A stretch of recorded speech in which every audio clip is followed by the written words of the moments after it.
the name above every other name. Jesus, the only one that could ever save.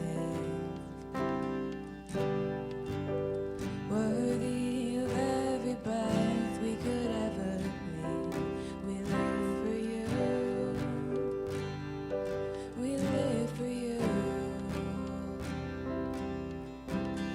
Holy, there is no one like you.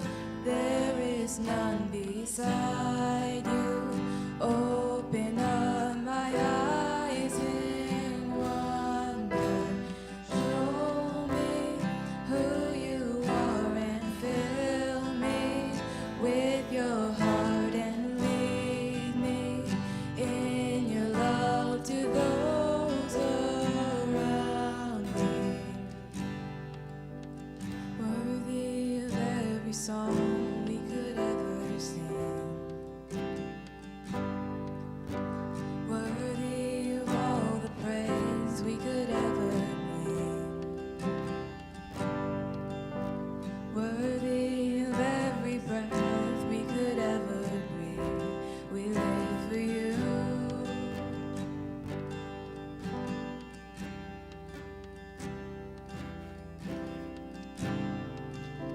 Jesus, the name above every other name. Jesus, the only one that could ever save.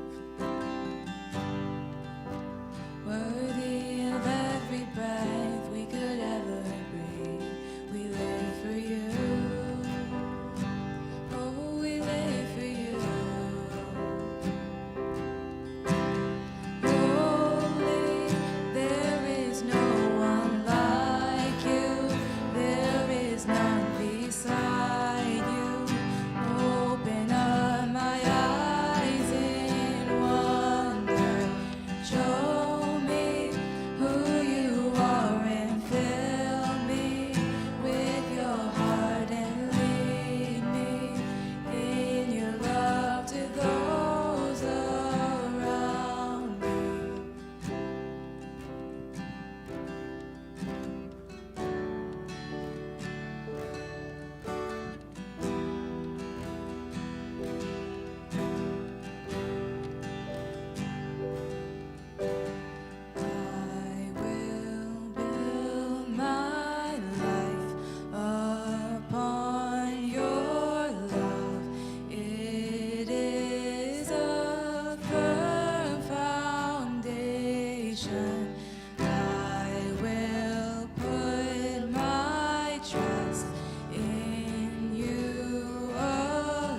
Open up my eyes in wonder.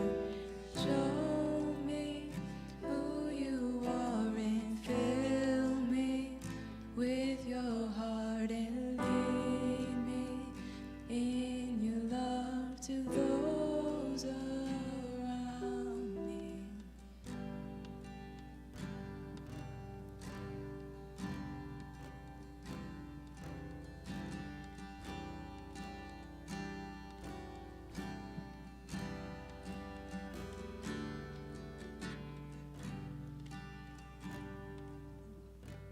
I got excited to put the capo on.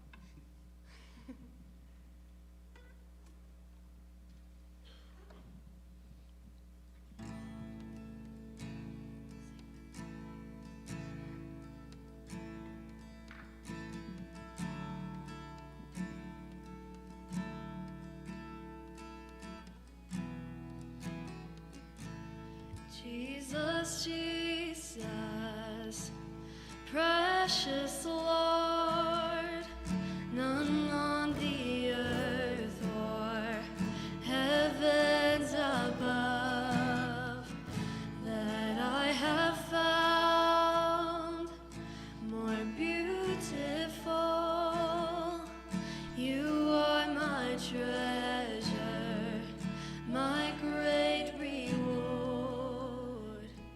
Now I just wanna move your heart. It's all I wanna do. I just wanna stand in awe and pour my love on you, no matter how much the cost. I freely give it all to you, all to you. Jesus, Jesus, my offering, all my ambitions, my hopes, my dreams. And here's my life, Lord, a sacrifice, oh, just to bless you. Now I just wanna move your heart, get caught within your gaze, right here in your presence, God, is where I wanna stay, no, just to dwell in your house, waste my hours and my days on you, oh, on you.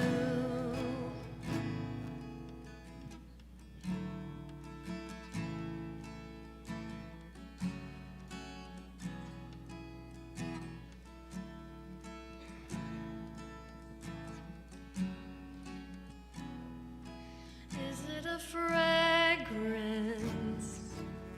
Then I'll pour my oil out. Is it a life laid down? Then here I give my vows.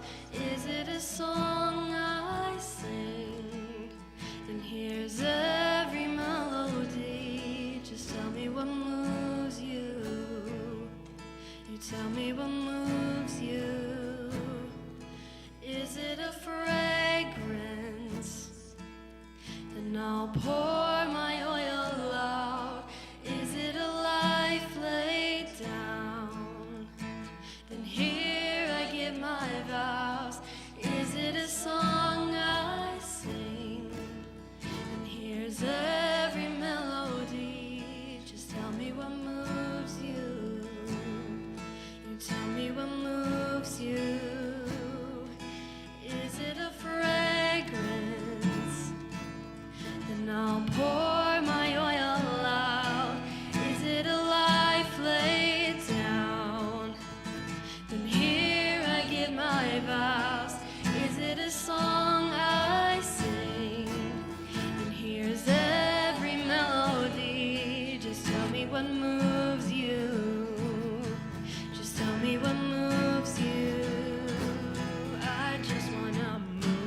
the cost.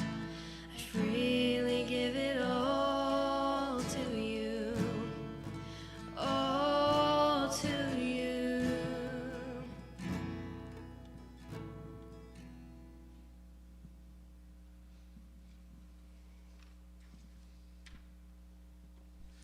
Lord, that's a big prayer. That's a big thing to pray to you, God, that no matter what it costs, we give it all to you, Lord. Every area of our life, every part of our heart that we withhold from you, God, we give that to you today. Lord, if it's a fragrance, we pour it out, God. If it's just a song, Lord, we sing any melody, Lord, to praise you and glorify you. And I just thank you that your presence is in this room, and it's in each one of us this tonight, Lord. And we just worship you and give you honor and glory. In your name, Jesus, thank you for all you do. In your name, amen. Awesome. If you guys can find your seat.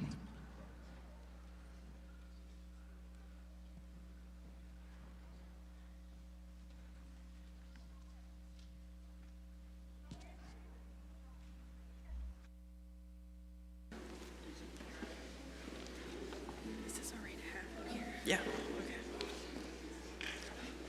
All right. So, we are starting our new series tonight. Last week we had testimony night. The couple weeks before that, we were in our Momentum series, and then now we're already in our next series, which we're calling Join the Chat. So we're super excited about it. It's not going to be like maybe a normal series where maybe I would give a message and just stand up here for a while in front of you. I get people to join me. And like this week and next week, Brittany will be up here. And then in a couple weeks, Josh and Samara will be up here talking about their life. And this is a series on relationships. And so you'll get to kind of hear our story, and we'll kind of be chatting up here. And just kind of sharing our experience with relationships. Yeah. And then once we're done, each week of the series, we're going to actually break up into breakout groups, and then you guys will get to join the chat and kind of talk about what we're talking about. So it's going to be different. It's going to be kind of fun. I love it, just kind of casually chilling up here with you guys. But one thing that's kind of maybe different is that it's not totally just one topic. We're kind of just having a chat about just our relationship, and so we might hit a couple different things, but just try to stay with us and try to keep up with the conversation. But this is a relationship series, so I know some people aren't super comfortable, it's like, oh, talking about relationships, it's February again. Anybody ever feel that? Like, it's February, here we go, the relationship series. And it's maybe an awkward or uncomfortable thing to talk about, relationship stuff or sexual stuff, but it's something that we know that is going through your guys' heads, thinking about relationships. And so we want to be able to talk about it. And so if you feel awkward or uncomfortable, just kind of embrace it and lean into it a little bit, because that's kind of what we're doing, and it'll be good. Yeah. I'm excited. So I think it was over a year ago now, we were up here and we kind of gave a little bit, or it was definitely way over a year ago, we gave a little bit of our story, how we met, and it's kind of an interesting story of we met at the Vineyard Youth Group, probably 13, 14 years ago now. I grew up at the Vineyard Church. Yeah. So. Yeah, and so I went there and visited with a couple of my friends, and I saw her, and so I got her number. Way back in middle school. Yeah. Oh yeah. I remember going to my friend's house after. Did you get my number? I don't remember how. I think I got it through somebody else at the. Well, I went to my friend's house and I was like, you guys, Jesse Fure is texting me, because he was so. I mean, a lot of my friends liked him. He was popular, super cute. I mean, he still is. Could you believe it? But yeah, I literally was Jesse Fure texted me, we're texting, and it was this big deal. I don't even remember how old. I don't know, 7th or 8th grade, middle school. I never really felt like I was that popular or good looking, so that's flattering to me, but. Well, he was, so. So yeah, we met at the Vineyard, and we were friends for a long time, and we kind of had that middle school fling going, just text a lot. Yeah. And but for the most part, we were really just friends, until at one point she visited Momentum. So I visited Vineyard, and then she visited Momentum when I was a student. Yeah, and I actually went to camp for 1 week. Yeah. and it was like the best week of my life, probably. But anyways, I went to camp, Yeah. and then I didn't keep coming. She came to camp, I think it was like maybe our 9th grade summer Yeah. going into 10th grade, or maybe it was the one before that. Yeah, I don't know. It's so hard to keep track. Yeah. That was a long time ago. Yeah. But, so she came to our youth group, and I got to know her then. Yeah. And we actually went on a few dates when she came here. I did, yeah. And our first date was down in Canal. I took her, well, actually, I didn't take her. I didn't have my license, so she picked me up Yep. in her red sports car. I did. I had a red, not convertible, little two-door car. Anyway, I Little, picked him up. Little Honda. Picked him up, and we went down to Canal, which he would years later propose to me there, the same place that we went. Because of that, full circle. Because of that date. Anyways, we walked around Canal. We went to a movie. It was just really chill. But it's so funny. Like in my head, this is like a really big. Like I always think of this little thing that he did, and every time I thought about this date. So we were walking down the sidewalk, and we were just talking. I mean, I think it was just really chill. And a lot of you guys like know how Jesse is, like just funny, random. But I didn't really know him super well yet. Random. So, yeah. So we were walking down the sidewalk, and then he just yells, "Echo!" into like this little like nook where it, like his voice like just completely echoed. It was really loud. And then he just like kept walking as if nothing happened. And I thought it was the funniest thing ever. Like I laughed for like 5 minutes, and then every time I thought of that date, I just could picture him doing that, and like I would giggle. I still giggle thinking about it because it's just so funny. Just a random Just little thing super from that random, date. Yeah. Yeah, I'm weird. I do random Yeah. weird things. I still do that around the house, and she'd be like, "What in the world are you doing?" It's true.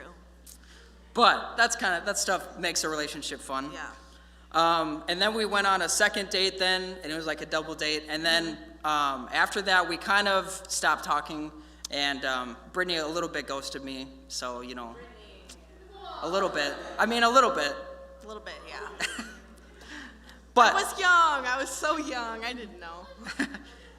well, I was thinking, like, I'm almost glad you did, because Yeah, maybe right. it wouldn't have worked out the way it did. So, It's you true. know, God It's had true. the plan. It But wasn't meant to be at that point in time. Right. And part of it for me too was that I really I had texted her a lot at that point when I first asked her out on dates, and 90% of our relationship was based off text messages. Facebook Messenger, really. Facebook Yeah. Messenger. And we would just go back and forth, or even Snapchat a little bit, and just be like, "What's up?" You know. Yeah. But the thing was, I feel like in a sense, when we got to be in person, it felt weird because I was almost like a different person texting her. You know, over the phone conversations or whatever through a phone, it's so easy to be somebody that you're not or whatever. So when it came to actually face to face, I remember just being like, this is weird. This doesn't feel normal. Yeah. And so I think that's an interesting thing, because we have a lot of technology now. I kind of worry sometimes for your age, who it's really easy or there's so many different things on apps and social media, and even video games. We know people that found a boyfriend or girlfriend over video games, and even that it's just crazy. But it's scary at the same time, because it's a lot of that is, it's easy to portray yourself as somebody else when you're through a screen. Yeah. And I think that's a kind of a problem in this, our generation and younger generation is is a phone conversation a real or relationship, a super real relationship? And it can be, it 100% can be, as long as it's got all the right checks and balances and accountability. But also a lot of them are not, they aren't super real. I probably wasn't who I really was when I was messaging back and forth. So when we got to be in person, it was just kind of weird. Yeah. And part of that too is when you're in middle school and you're in high school, you're still trying to find out what kind of person you are. You're still trying to find out a lot of part of your identity. So when it comes to trying to date, or especially a date over the phone, it's it starts to get confusing, because you might not know who you are, or as you're kind of finding out who you are, you're also mixing up this relationship. And when that starts to happen, then you place your identity in the hands of somebody else. you're at mercy of somebody else. And that's why a lot of times we say or suggest like middle school, probably not the best time to date, and high school, probably not the best time to date, unless you really feel like God's peace about it, or unless, you talk to your parents and you just feel like it's right. But it's gotta feel right. It's gotta Right. be for the right reasons. Totally. And the other thing too is like, and I kind of touched on this, but talking to people over the phone or having, conversations with people you've never met over your phone, that's a big issue because, like I said, not only could you be maybe presenting yourself in a different way to be someone that you're actually not, the person that you're actually messaging with could also be doing that as well. And so, like, when you're talking to somebody on the phone and you maybe don't know them well in real life, but you're getting to know them on your phone or through social media, then what you're getting probably, most likely, is not a real representation of who that person is. Yeah. And that's really important to acknowledge when you look at relationships, and because if you're in a relationship with somebody and you don't know who they are, that could be really dangerous. One, it could cause a lot of hurt down the road of actually finding out who they are, but two, it could also be super dangerous. Like if you're giving people your information and stuff online, it's a big issue. And the whole topic of identity, it always throws me back to Romans 12:2. And Romans 12:2 is, you got it up there?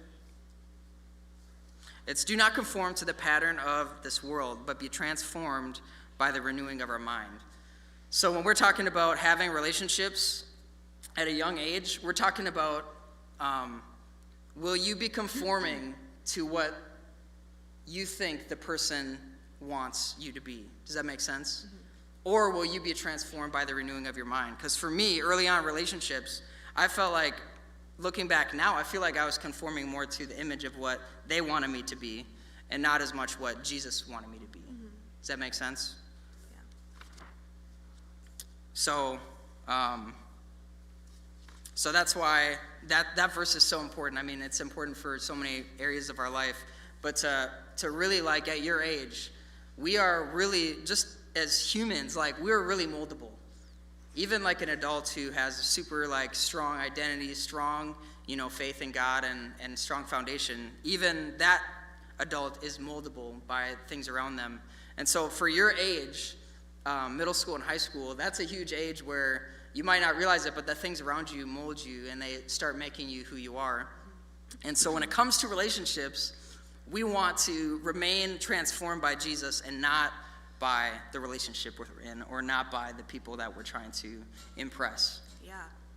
So now I'm just going to kind of get into a little bit of my experience with all of that, because I have had a few relationships before Jesse, and one in particular stands out because it was pretty life-changing, and it was just a big chunk of my life that it was a really, really difficult time.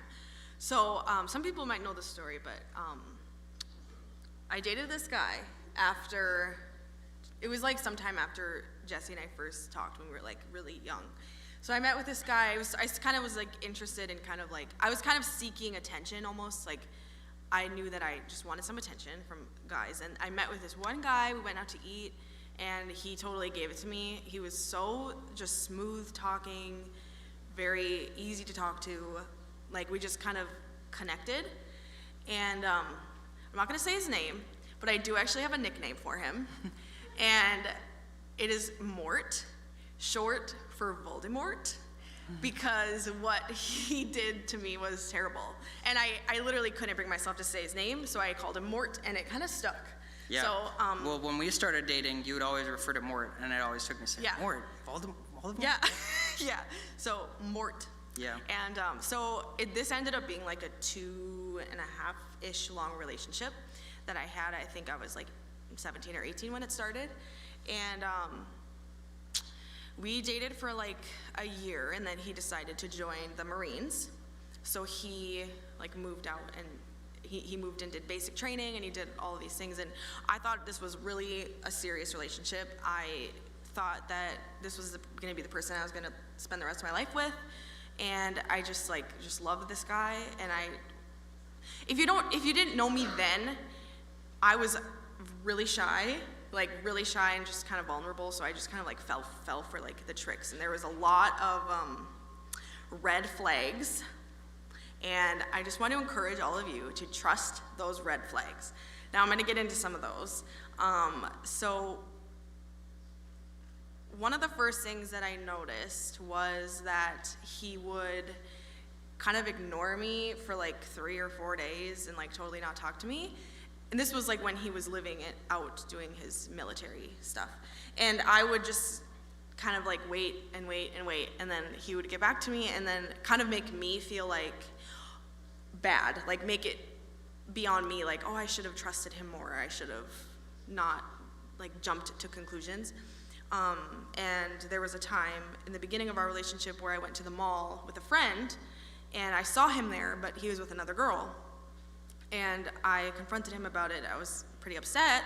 And then he, again, kind of put it on me, like, you should trust me. There's nothing that you need to worry about. It's no big deal. Well, come to find out that it was a big deal, and I wish that I would have seen it because then I would have saved myself a lot of heartache. But we just continued on dating, and my mom and I flew out to watch his basic training graduation. I went out by myself to visit him like 5 or 6 times in our relationship. And then one day, it was on Thanksgiving, this girl reached out to me and she said, is your boyfriend so-and-so? He has another girlfriend. And so he had another girlfriend for like 9 months out of the 2.5 years that we were dating. And probably many more that I didn't know about. So You didn't trust the red flags. no, I didn't trust the red flags. And there were a lot of them, and I didn't see them. And I knew in my gut, like, something felt wrong, but I kept just being like, okay, if you say like it's fine, then it's fine. But I just kept like falling for the tricks, falling for the red flags. And now looking back, I can see so many more of them. And just trust your gut. If there's something that just doesn't sit right with you, or something that you just don't feel like I deserve to be treated like this, trust that feeling, because it could save yourself a lot of hurt. So as you can imagine, that was really hurtful for me to he actually even asked my dad for permission to marry me. Like, it was a big deal. And then so I was very, very upset, obviously. And I kind of, after that happened, I obviously ended things, and I fell into like a really, really deep rut, really dark place. And I fell into like the college partying scene, started drinking, and I just tried to kind of ignore the fact that I was really hurt and just tried to like mask it with other things. So I had a really like kind of a longer phase of just being really sad and going through all of that. And there was one day I was driving, and I just remember like God kind of like shook me and was like, you need to go back to church, because I totally stopped going to church, but I didn't know where I wanted to go. How long do you think you weren't going to church? Like 6 months, a year? Probably like two years. Yeah. So I hadn't been going to church. And he kind of like, I like was driving, and I just completely like heard it clear as day. Like, you need to go back to church. And I completely forgot about that one time that I went to camp here. And until that moment, and I remembered, oh, DGT, like I wonder like what's going on there these days. And I referred to it as Jesse's church. So I texted Jesse, and I was like, I think I want to come to church. And so he said, okay, I'll see you there. And I went on a Sunday, and Jesse greeted me, and just there were a lot of people here that were really welcoming, and I just... Yeah, I think a lot of people recognized you. Yeah, well, because I had been here a little bit. Dylan actually called me Jordan. Yeah, that's right. He forgot my name, but... we love you, Dylan. Yeah, we love you, Dylan, yeah. Let's see. So yeah, it was really nice to be back. Like, really, that changed my life. Yeah, that was like a new era for you. It was a new era. To come back to totally, church. Yeah. And I mean, I had a few other relationships that weren't healthy after that point, because I was still like learning how to, like, what it really meant to like give all of that stuff to God. Like, it, you know, it takes time and it takes a lot of learning and growing. So I was still going through all that stuff, but that's a little bit of my testimony. That was a big chunk of my life. Yeah. So There's a lot to learn from that, though, I feel like. Oh yeah, a lot to learn. Yeah. I grew a lot, I learned a lot, and I just don't want anybody else to go through anything like that. Like, I just cannot stress enough to trust your gut, trust the red flags.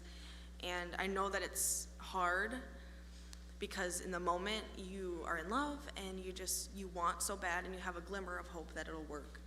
But you don't deserve to be treated like that, so. Yeah, that's good. There's a lot of good stuff in there. And so for me, going back to when, you know, Brittany and I didn't work out at first, and I didn't really date much, like in middle school or high school. I had one girlfriend in high school that was more of like a real relationship, like we'd actually hang out, and that relationship, I kind of, even from the get-go, like that even felt like, you know, that felt like it was like, maybe, you know, it didn't feel like I should be in that relationship. And looking back, I'm like, yeah, it was definitely even too early for me, and that was high school, you know. And that relationship ended up with her actually cheating on me with one of my friends. And so that was one of those moments like you talked about for you, where it's just like, oh, like it hurts so bad. And like I remember being at Hermantown School, like I was in accounting, and she told me over text. So I was like in the room just like shaking, and it just like, it really, that kind of stuff really like leaves a mark, you know, like deep down. And so even looking back, I'm like, man, it's just so crazy to look back on that moment. And I think like that relationship, I mean, I already said, like, I felt like I probably shouldn't even have been in that relationship. But looking back and seeing the hurt that it caused me, and then seeing what kind of like the waves or the effects of it even after that, because after that, I took something that, because of the hurt, and just like Brittany, you know, had some hurt after that relationship, and she went away, she didn't expect to go or plan to go, you know, and party or anything. For me, I took the hurt and I took something kind of that wasn't really a big deal for me before that, and I started just not caring about it, and that was pornography. And that was in high school, early high school, that I just like didn't really care. I was like, whatever. Like, I think that hurt that I had from that relationship just kind of made me apathetic to that. And I know there was times that like God would kind of probe me or just kind of like try to take that from me, and I would kind of give it to him, but not all the way. And even looking at that, like I feel like that was a time that I wish I would have talked to somebody about it. Like, I wish I would have talked to a leader. I wish I would have been more open with mentors or friends of mine, because looking back, like, I thought it was just such a weird and awkward thing, and, like, I thought people would, like, look down on me because of it.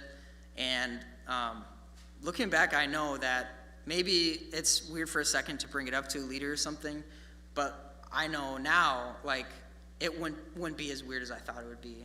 That the leader, if I brought it up, somebody would have prayed for me, and I probably would have saved myself a lot of hurt from that. But for a while, I was stuck in that. And luckily, about 5 years ago, I started to really just be open about it and just talk to friends about it, talk to mentors in my life. And luckily, a lot of my friends are still, a lot of my really good friends are still, we talk about accountability stuff. And I have those checks and balances, and then I still have guardrails up in my life. Like, I have restrictions on my phone and stuff, because I don't want to ever fall into that again. I don't want that ever to be an issue for me. And so I'm blessed by that. I'm blessed that I have those set up and friends, but it took a long time to get there. Like, there was a lot of damage along the way that I wish that I would have prevented by opening up and talking to people about it. So if that's you, like if you are in this room and you're like, yeah, that's something that I have struggled with, because again, I know it's like an awkward thing to think about, especially maybe in church. Like, when you hear the word pornography, you might be like, that's so weird that he just said that. But if you look at the stats, man, there's so many people that struggle. You're not alone. There's probably people in this room that struggle with that. And so just want to encourage you, talk to somebody. It could be a friend, talk to a leader, and they'll pray with you or they'll talk with you about it. And just being open about it and just being humble enough to talk about it, God moves in that. That gives God space to move. And God gives God space to free you.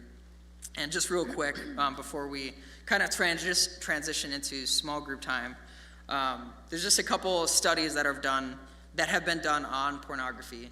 Pornography is something that our culture tries to make it seem like it's okay. Like it tries to make it seem like it's not a big deal. In fact, like they start putting that kind of stuff into movies, into media, like even like if you're like on social media, like it sneakily works its way into like all media now, which is, it's really sad. And I really think it's like a scheme that Satan has just to really try to trap people in. But there's some studies that have been done. The studies show that loneliness, anxiety, and depression are linked to watching pornography. Studies show that it changes the way you see friendships, dating, and marriage. And that's, like a long-term thing. It changes the way that you see friends and the way you see people. And if you want to be married one day, you want to not have that be ruined by mistakes you made in your past. And then the third one is studies show that consuming pornography actually changes the physical makeup of your brain. So there's parts of your brain that are correlated with decision making and even intelligence. And when somebody would consume pornography, it actually shrinks that area of their brain. And so there's like so many areas of change that has on people. And that's kind of the negative side, but the positive side is that there's freedom in Jesus. Like Jesus can bring freedom to you, and there's hope. And you just need somebody to come alongside you. You just need a leader. You just need a friend to be open with and talk about that if you're struggling with an issue like that. Yeah, that's good. And everything that we just kind of talked about, it all takes place before Jesse and I really started dating. We started dating in 2018, and so we're super excited to get into the rest of the story next week. Yeah, next week we actually start our story together, which is exciting. Yes, but that's going to be exciting. That's fun. And just kind of like how God has just been working in our lives. And so, that's going to be really exciting. So before we move on to small groups, I just want to read some scripture. Is this the last page? Okay. All right, this is 1 Corinthians 3, 10 through 16. And it says, "By the grace God has given me, I laid a foundation as a wise builder, and someone else is building on it. But each one should build with care. For no one can lay any foundation other than the one already laid, which is Jesus Christ. If anyone builds on this foundation using gold, silver, costly stones, wood, hay, or straw, their work will be shown for what it is, because the day will bring it to light. It will be revealed with fire, and the fire will test the quality of each person's work. If what has been built survives, the builder will receive a reward. If it is burned up, the builder will suffer loss, but yet will be saved, even though only as one escaping through the flames. Don't you know that you yourselves are God's temple, and that God's Spirit dwells in your midst? If anyone destroys God's temple, God will destroy that person. For God's temple is sacred, and you together are the temple."